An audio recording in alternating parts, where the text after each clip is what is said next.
Hey folks, this is Vince with Dad's Gaming Addiction, and today I wanted to quickly share my Star Trek Online tips for beginners. So when I started first playing this game 9 years ago, I was overwhelmed, and I even took a break from it for a while, recently came back to it, and I really wanted to share some of the things that helped me relearn the game and things I wish I had known coming back to the game after so long. So let's get right down to it. Tip number 1. So Star Trek Online is a very grindy game. It's free to play. I mean, that stands to reason. And yes, you can spend something called Zen, which is like premium currency, to help you along if you'd like. But if you're like me and don't like spending premium currency on a game like this, then you're going to be in it for the long haul. And whenever you choose your faction, I recommend sticking with maybe 2 characters as a newcomer. 3 plus might be a bit overwhelming to you. Now, whenever you do choose a faction, you'll typically go into either Starfleet or Klingon Defense Force. Yeah, there are other ones out here. Dominion, TOS Starfleet, Romulan Republic, Discovery Starfleet. At some point, you will be ramrodded into one of the 2 main factions, either Starfleet or Klingon Defense Force. So you'll have to kind of make a choice there. There is a wiki page dedicated to that. So if you want to check it out, I'll put a link in the below description. That way you can see what options you have based on the starting faction that you chose. And if you do decide to create an additional character, you know, a second character just to try them out, you can create them as like an alt account. And that way you can sort of like all of your inventory overflow, you can mail to your alt that you're not really using. That way they can serve as a bank. I mean, you can do that in almost any MMO, and you can do that here. Just simply mail it to your alt via a mailbox. When you create a character, you'll also be asked to choose your career.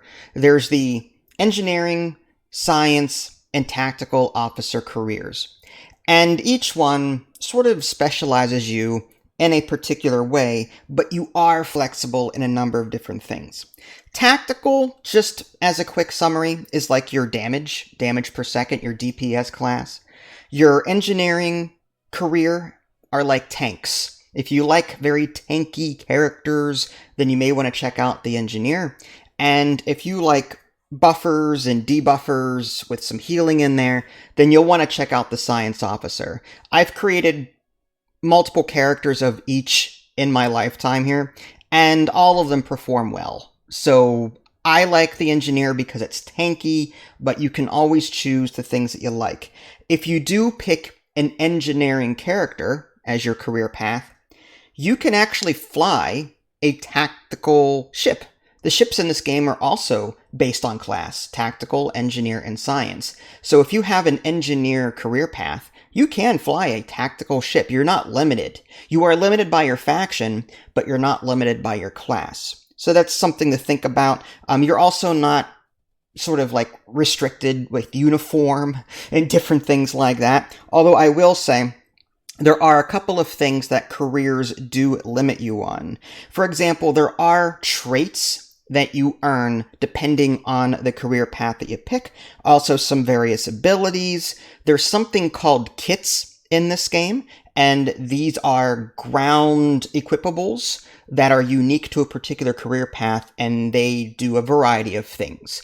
Put mines down, put turrets down, throw a buff over here, that kind of thing.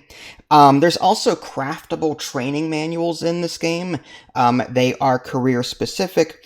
And as an aside, there are some mission objectives that you might come across on a mission that these require a science officer and these require an engineer. It's all fluff. It's all cosmetic. It's not really going to make it or break it. You can do every mission as any career path that you want to.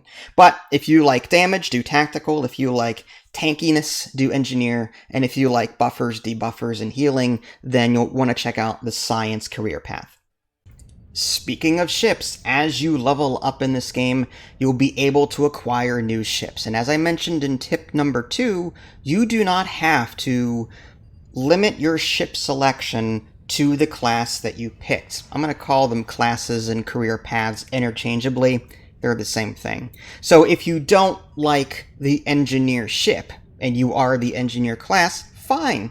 Go ahead and fly a tactical ship or a science vessel. You can totally do that. Fly whatever fits your playstyle. This game is very flexible that way, and I really like that. So, different ships will provide you with different amounts of weapon slots and bridge officer stations and all sorts of cool things, which I'll show you in a little bit. But primarily, any major location, like Earth Space Dock here, comes with a variety of different vendors. There's an auction house where you can buy and sell things to other players. There's a bridge officer vendor that allows you to get new bridge officers and train them with training manuals. Sometimes you'll pick up some quests in these major locations. There's a tailor where you can change your uniform, different things like that. But there's also typically a ship manager and a ship purchaser, where you can manage the ships that you have and you can purchase new ships. And right now I am talking to a vendor that is allowing me access to purchase new ships. And these ships are broken up by rank. As you level up in this game, with 65 being the maximum, you will be granted access to new and better ships. So you start off with like the lieutenant rank there, and then lieutenant commander, commander, captain, rear admiral, and then you start getting into the best ships, which are tier 6 and fleet tier 6 ships.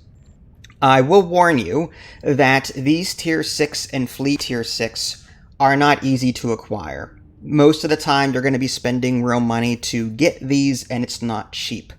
You'll have to purchase something called Zen in order to get them. Now, you can convert another type of currency that you get called dilithium and turn that into Zen, but it is a very slow process. It's a very slow one. You'll be grinding for a while.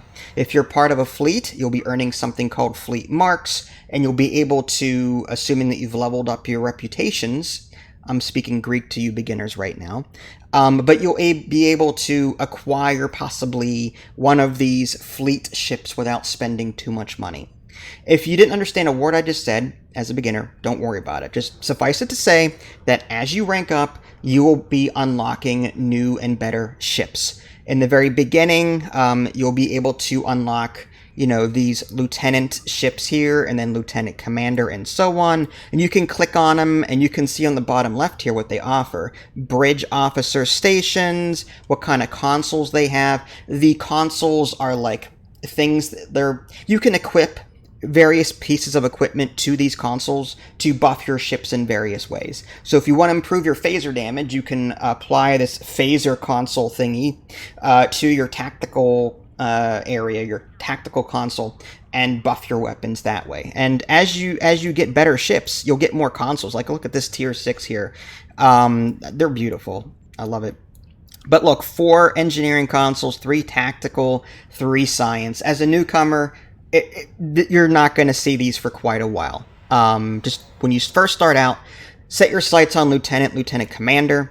You typically get a free ship in the new rank as you rank up, except for the tier 6 stuff. The tier 6 stuff, you do not get a free ship. At least I never did. Be warned that even on lieutenant, some of these may require Zen to purchase, but for the most part, you'll get a token that you can purchase a free ship, and in most cases, you can spend dilithium in order to acquire the other ones too. And again, that only gets you so far. When you get to tier 6, that's no longer a thing. When I get to commander, for example, you'll note on the bottom right of this window, it says how much dilithium you need to buy that particular ship. Okay? So long story short, talk to a ship vendor, and if you can afford to get a new ship, go ahead and get it. Just make sure you've got enough dilithium to do it, or if you've got a free ship token, you can spend that and get the ship that you like. Just do a little research first to see if you want to do tactical or science, but like I said, at the lower levels, you can typically buy all of the ship types, assuming you've got the dilithium to do it. So tip number 4, as a new player, you'll typically embark on quests so that you can acquire new gear and some resources. If you click on the little Starfleet insignia button in the upper right hand corner, it's called the Mission Journal. You can come up here and see your current progress under the Episodes tab. There's a lot of them. This is like the developer created content for the player to walk through, kind of like a main quest slash story log. You start with the Klingon War, then you go on to Romulan Mystery, Cardassian Struggle, and you just keep going on and on and on. And what's cool is that you can even skip missions in most cases. So if you come across one that you really don't want to do, and you don't want any of the rewards for that, you can just hit the skip button and move on to the next one, which is really convenient. And I know you're probably not going to care about this too much right now as a new player, but you can always grind out, assuming this guy shuts up, you can always just replay these missions over and over and over again so that you can earn these rewards. It says you choose one of the following: sonic anti-proton, compression pistol. Let's say that there's a piece of equipment that you really want. Maybe you're in the market for a new shield for your ship. Maybe you want some kind of better weapon for ground. Yeah, space and ground are the two main combat areas in this game, and you can upgrade your character and your ship in both. And you're going to be looking for pieces of equipment that sort of chain off each other, complement each other. So you may want to find a mission that gives you what you need and just replay it as needed to get all of the stuff that you need. For example, on my ship here, I played the same mission 3 times to get this Phaser Dual Beam Bank Mark 12. I upgraded it to 13. The max you can go is Tier 15 or Mark 15. So I replayed the same level 3 times to get this particular weapon.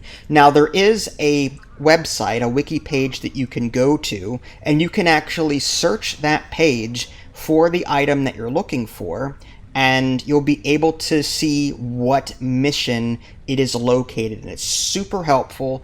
I use that more than anything. Well, used to. Now that I'm all kited out, I really don't need to, but I highly recommend you check it out. I'll put a link in the below description for you. And just as another quick tip on this tip number 4, whenever you accept a mission, on the right-hand side, sometimes, well, most of the time, you should see like a little clock. This says transwarp to this mission starting location. This is a great way of getting around the galaxy without having to really go there. So let's say I'm currently in the Alpha Quadrant, and this mission is going to take me to the Beta Quadrant, which is where I need to go anyway. Well, I can use that mission to fast travel there and then just drop the quest. So if you start to know where certain missions take you, you can just pick up the quest, use it to transwarp to where you need to, and then just drop the quest. Yes, there is a transwarp button in the upper right. That'll take you to, Alpha Quadrant, Beta Quadrant, Delta, so on. This is like the galaxy map here. It's broken up into Alpha, Beta, Delta, and the Gamma Quadrant, I think. So, long story short, quests, as a new player, feel free to do them. Feel free to skip them at some point if you want to make your character better.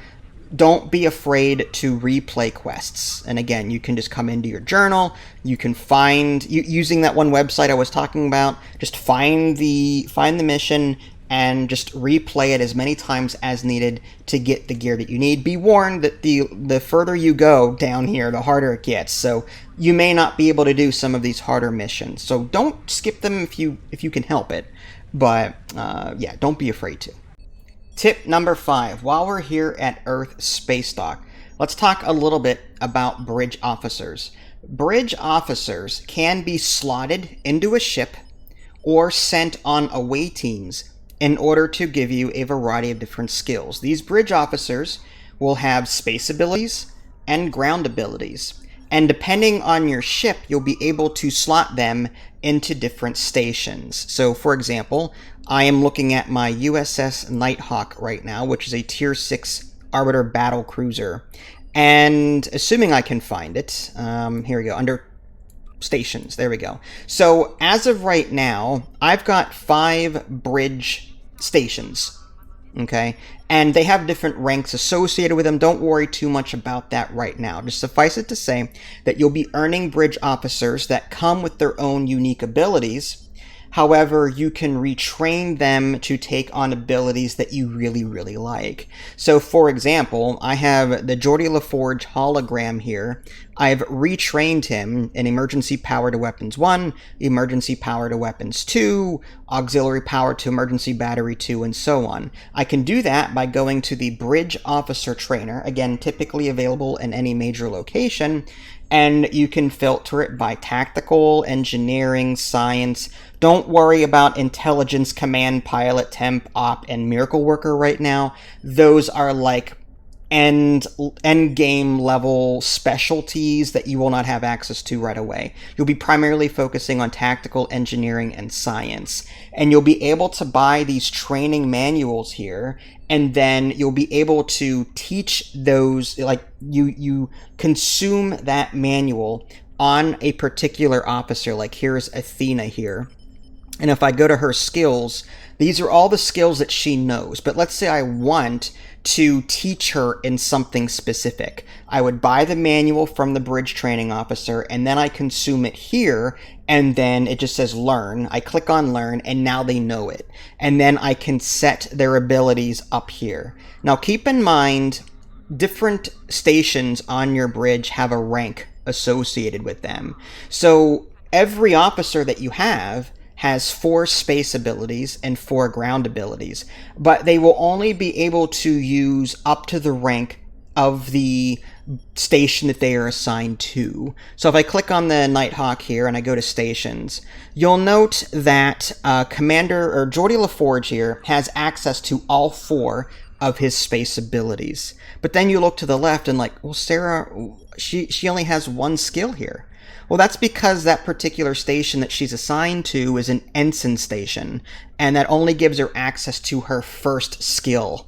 Whereas Athena here is assigned to a higher ranked station, so she has access to 3 of her 4 skills. Just something to keep in mind whenever you're training these bridge officers. They can also be trained for away teams. They will have these skills available on the ground. There's nothing to worry about in regards to rank. Anyone that you assign to away team missions will have access to all 4 of their skills, whatever they are.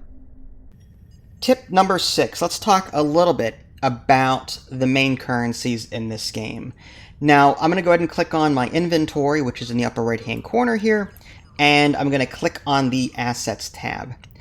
This is where you can see everything that you have in terms of like a currency.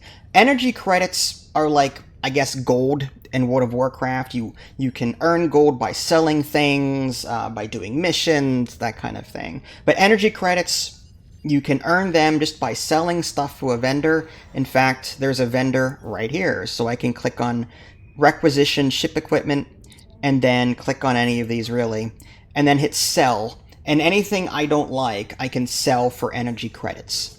You can even buy back stuff if you need to, but yeah.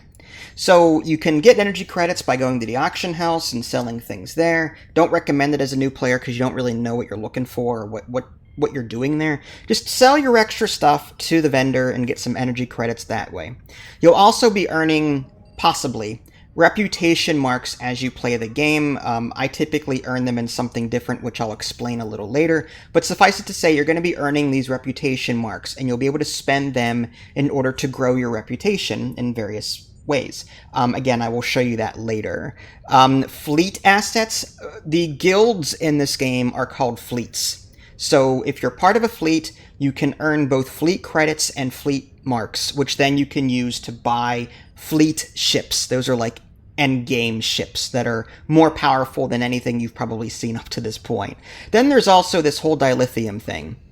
There's ore, and then there's refined. Okay? Ore is like the raw dilithium. It is not a currency that you can really spend. Rather, every day, you can click on this refine dilithium button and refine 8,000 dilithium per day. And that turns it into refined dilithium that you can use for buying ships and for doing other things. You can also convert dilithium into Zen. Going down further, Gold Press Latinum. I've only really used that in quests. You can even play Dabo in this game by going like to Deep Space Nine or other locations that feature it. And yeah, it's like a roulette wheel, and you place bets, and you can use Gold Press Latinum to do that. Some repeatable quests that I'll show you later can sometimes require these resources. Salvage is for mainly like re-rolling stats on various pieces of equipment, making them better, that kind of thing.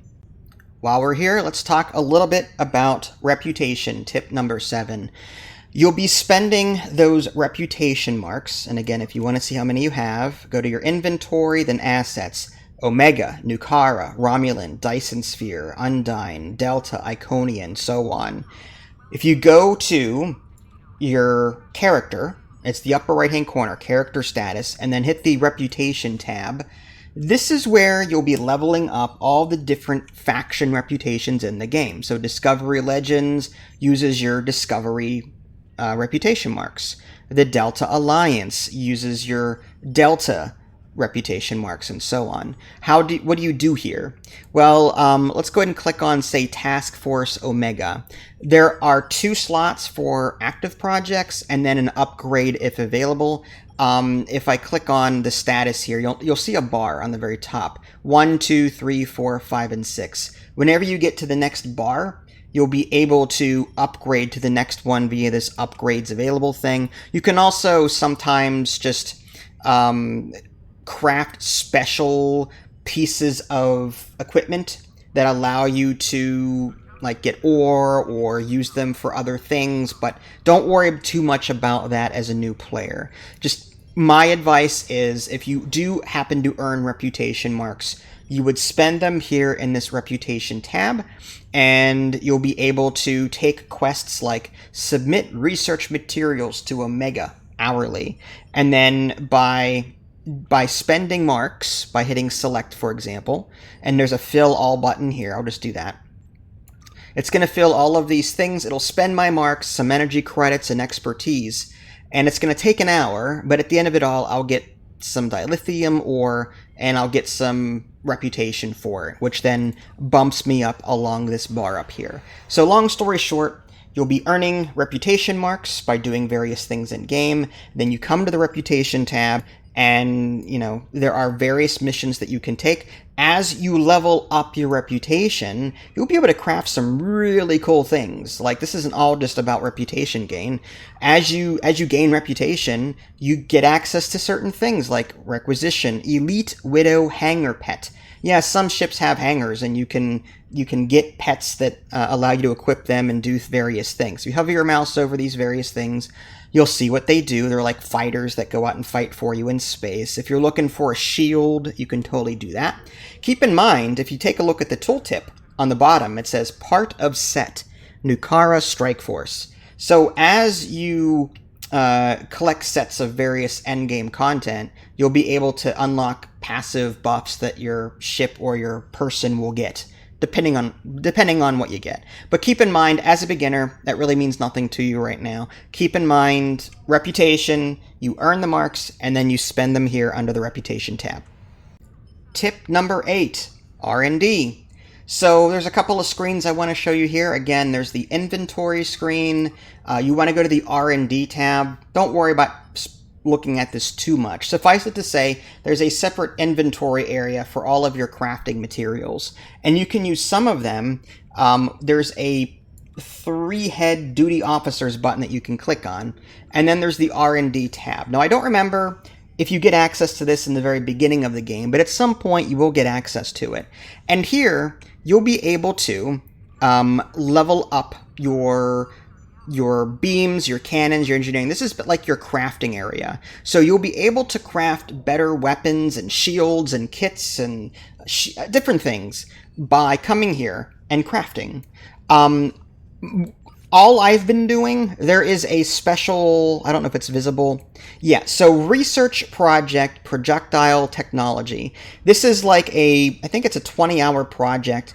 The only thing it does is level your bar, your XP bar in that particular thing. And that's all I've been doing. Like, I've got 4 research things going on right now. It just says bonus research XP. It's on the bottom of every list. If you go to engineering and scroll way to the bottom, it's just, you'll be able to spend resources here to just earn XP. You can craft things if you want to, it's just not going to be very good. You'll be crafting low-end gear at lower levels of these. So my advice is, when you get access to R&D, go ahead and start just using that mission here that lets you just go to the very bottom of whatever one you want to level and research project, and that just earns you XP. You don't actually craft anything, you just level that up. You may require some resources to do it. You will also need a special type of crew member in order to do that. So if I scroll to the bottom here, your ship has bridge officers, but then you've got crew. You can have up to 100 crew, and they do a variety of different things. If I go to roster, I think it's there. Yeah, I have an officer roster of 98, and they're specialists in various things. I don't have them all memorized, but there is a special type of officer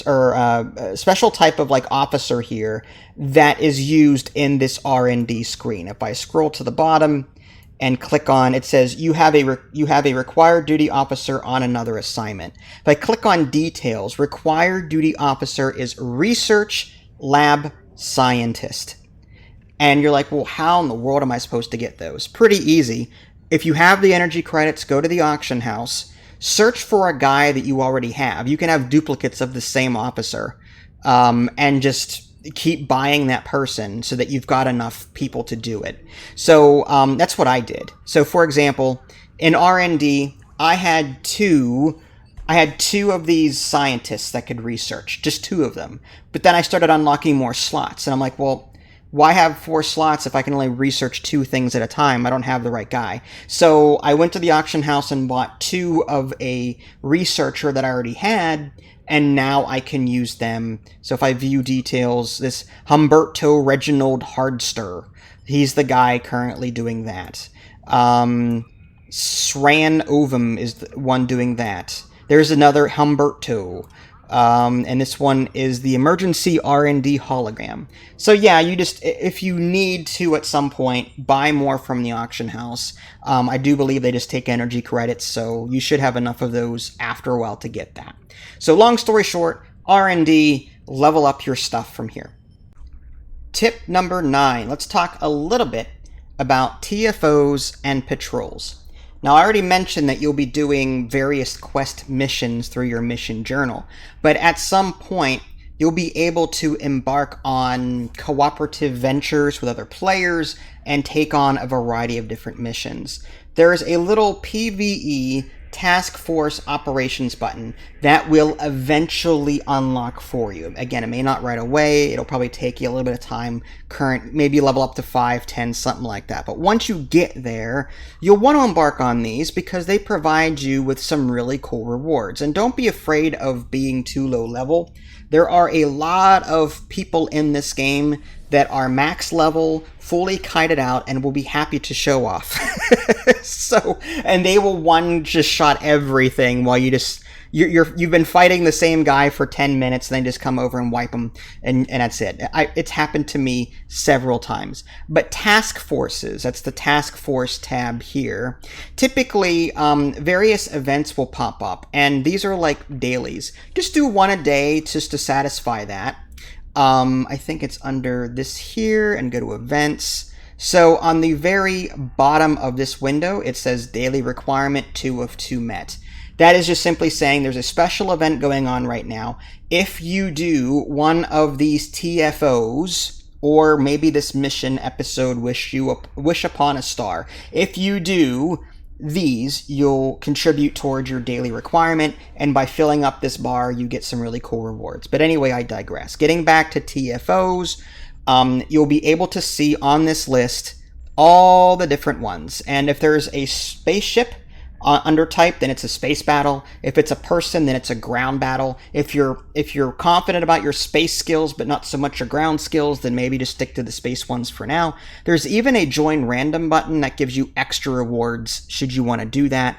But maybe just do that. Maybe just enter that and hope for the best. But you can totally filter on the left-hand side, special events, choice of marks, that kind of thing. So long story short, a task force operation, or TFO, is a great way to start earning some really cool gear once you get there. And don't be afraid to need on everything either as a new player. It may be too high level for you when you get it, possibly, but it'll provide you some really good stuff. And you can even sell it for energy credits if you don't like it. Okay? Patrols are the other thing that you can do in addition to task force operations. There's a shorter list of missions here that you can do. Typically once per day, you get extra rewards. You can continue just doing the same one over and over and over again, getting these rewards, XP, and these like patrol mark packages give you those reputation marks I was talking about earlier. But once a day you get a bonus in your dilithium ores. So what I like to do is I like to do one task force a day and one patrol a day and go and do something else when I'm done with my endeavors. Endeavors are just, as I mentioned, I think a cool way of just, once you get to like max level, you'll be able to continuously earn like endeavor points that level you up further. It's like Diablo's, I don't remember the name of it, but there's a system in Diablo where you just continue leveling up past your max level, and that makes your character more powerful. Well, endeavors, as an aside, do much the same thing here. You complete daily quests, and once you fill up your endeavor bar, it'll ask you 3 different things, and you can choose one of them to level up. And it makes you more powerful as you continue playing past your max level. But again, you're not going to care about that as a new player. Task force operations, patrols, if you're into PvP, great. I have not touched it once. I don't like PvP. I'm not that kind of person. But you could totally do that if you want to. But once you get there, highly recommend task force and patrols once you get to that appropriate level, especially if you're getting tired of doing the standard missions and the quests and all that stuff. Tip number 10, last but not least. So it's going to take some experience to get used to space combat and ground combat.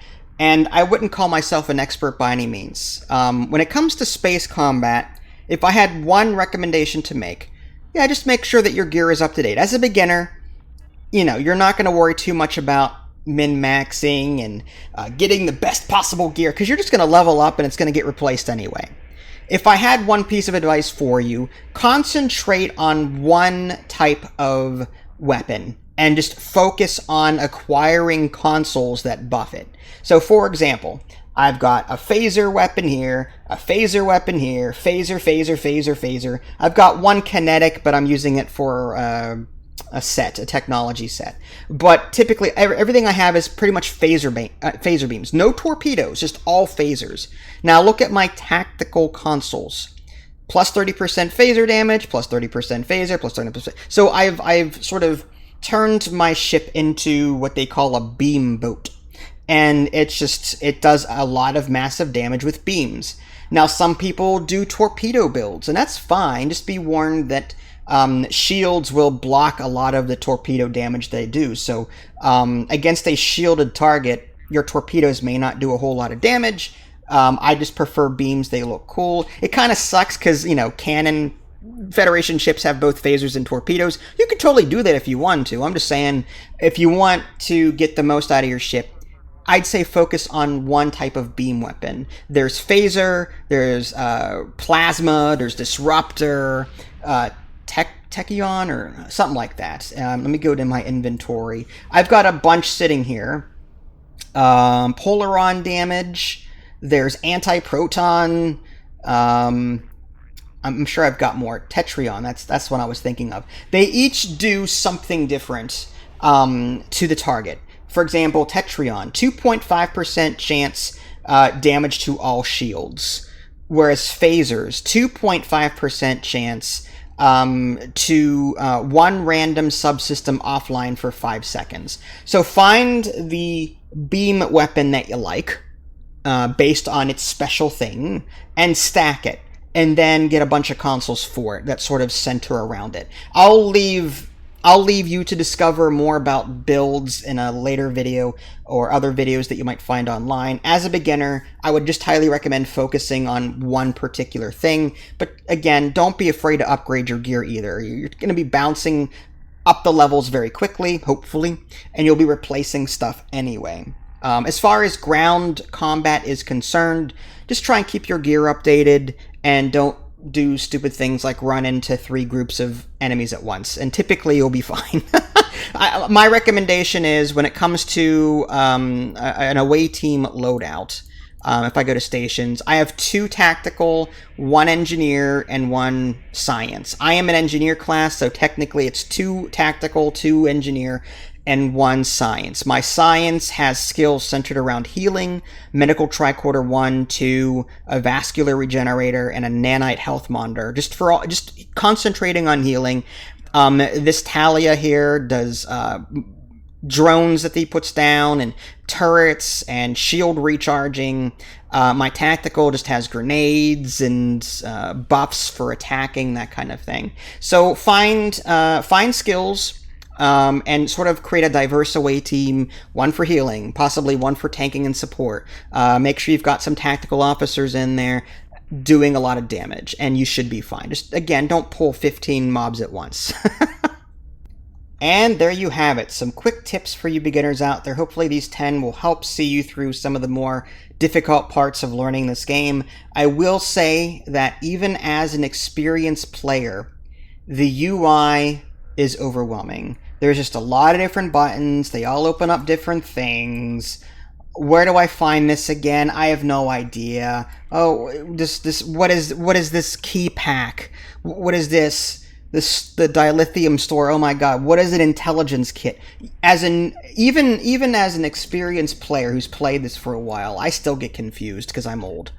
So, yeah, don't be afraid to just take your time and learn the interface. As in a quick note, you can even rearrange your HUD if you need to. If you hit escape, there's a rearrange HUD button that allows you to drag the windows around, which is really cool.